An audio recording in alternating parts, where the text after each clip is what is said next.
l'heure de son jugement. Cela importe d'autant plus que vous savez en quel temps nous sommes.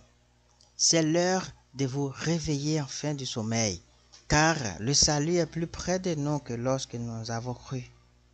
La nuit est avancée, les jours approchent.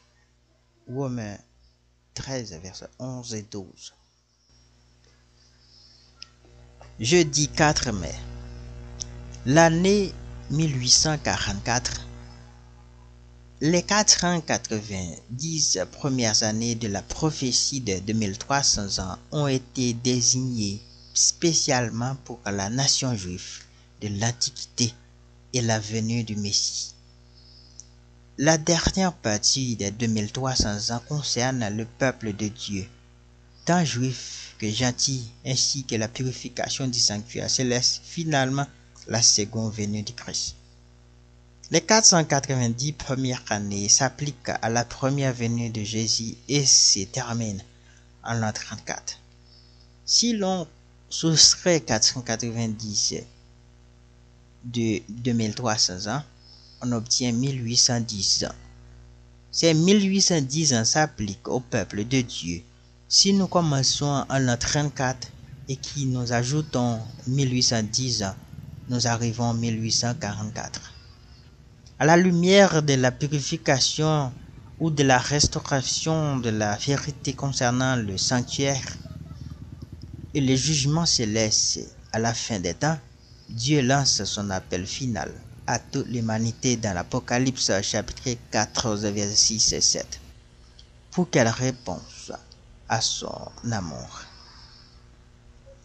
Accepter sa grâce et mène une vie pieuse et obéissante. Dans Lévitique 16, verset 16, quelle était la raison de la purification du sanctuaire? Et qu'est-ce que cela nous apprend sur l'Évangile? À cause des péchés du peuple, le sanctuaire devrait être purifié, ce qui ne se produirait qu'avec le sang des animaux. C'est la même chose pour nous. Nous avons besoin d'un sauveur, dont la vie est symbolisée par les animaux immolés le jour des expiations comme seul moyen de délivrance lors du jugement. Les Israélites devraient humilier leurs âmes. Cette expression indique qu'ils devraient s'humilier et examiner leur cœur, confesser leurs péchés, se repentir et demander à Dieu de les purifier, comme le grand prêtre purifiait le sanctuaire terrestre. Les chapitres prophétiques de Daniel 9 et de Daniel 7 à Daniel 9 et d'Apocalypse 14 mettent particulièrement l'accent sur les appels urgents de se préparer à l'heure du jugement.